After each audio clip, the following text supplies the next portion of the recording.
So let me begin. Every third person you meet in India is actually a youth.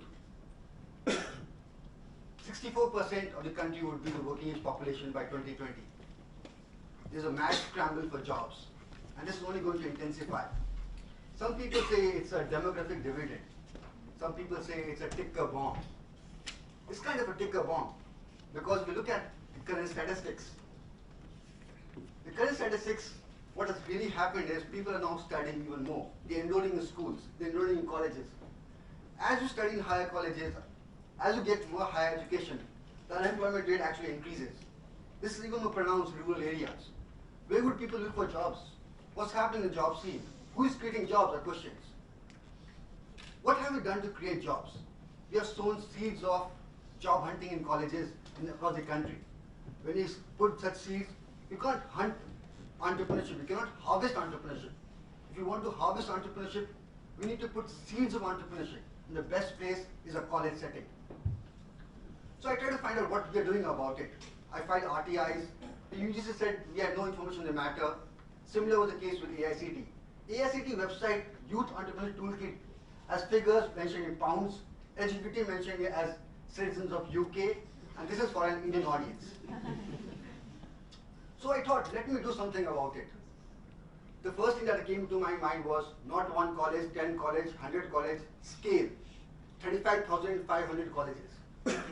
Second thing, it has to be objective, it has to be inclusive. It's not about IITs and IIMs and ISB, because they have the incubation centers, but still, 10% of India has incubation centers. What about BBA, BCom classes? How do you learn cycling? By reading a book, attending a class, or by actually riding a cycle, borrowing a cycle, riding it. Once you learn the balance in a cycle, you can take a motorcycle too. The balance, the starting is important. This came from my childhood experiences. How do you acquire a taste for food? Is it by looking at food, or just reading a recipe, or actually going out and eating food? Once you have a taste of food, you'll find the best restaurant in town that serves that food. That you'll find your own way. So putting all this together, the cycle experience together, I thought, what we can do for entrepreneurship? What is that one entrepreneurship bicycle? One entrepreneurship base that you can provide? Therein came the idea of mimicking real life entrepreneurship in a college setting. It's called the Taste Entrepreneurship Fund Initiative.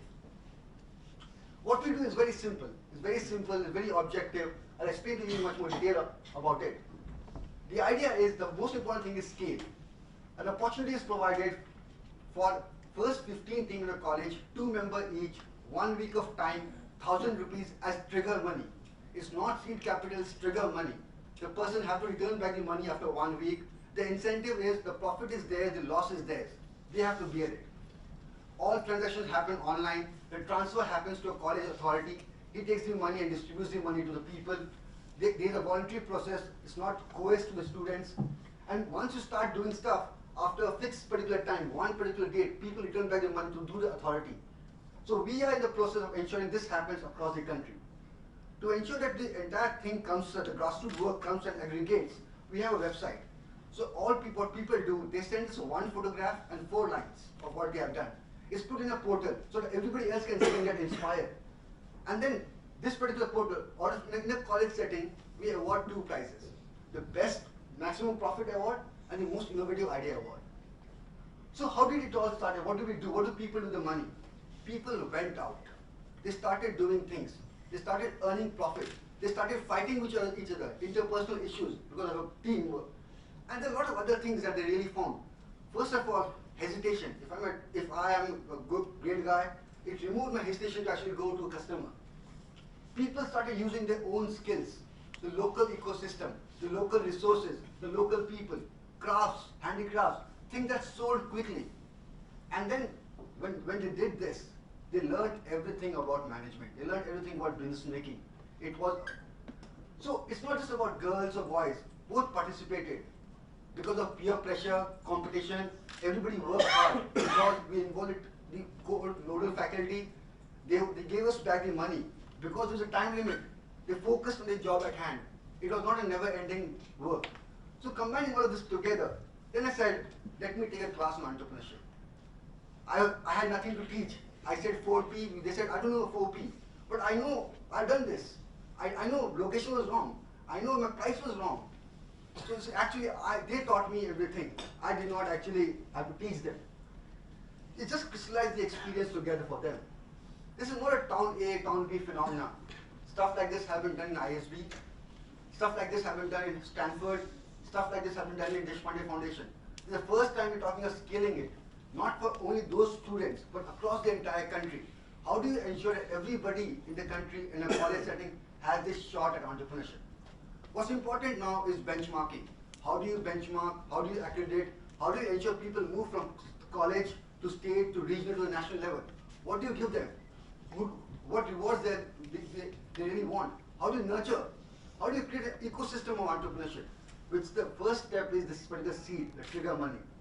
So in less than half a dollar, in time of less than half a dollar, in money less than half a dollar, in 1 week time, in the quality of actually doing it, we taught entrepreneurship to students. This is a model that can be scaled. It does not require you to have high-end faculty. It does not require you to have intensive lecturing. So how it can be done? I'm looking for a PPP model with the government giving a corpus fund and a 50-50 funding from the corporate and the government side, with CIA playing its role, with LSDC playing its role, and with other people in the foundations playing its own role. So everybody has got a role to play. It's making of is the first step of creating the ecosystem. So just like cadaver changed the face of medical teaching, this trigger money can change the face of entrepreneurs education.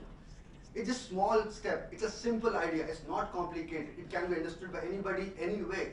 This is one idea that should be scaled up. It's an idea that can actually provide an opportunity to lakhs of youth to the country.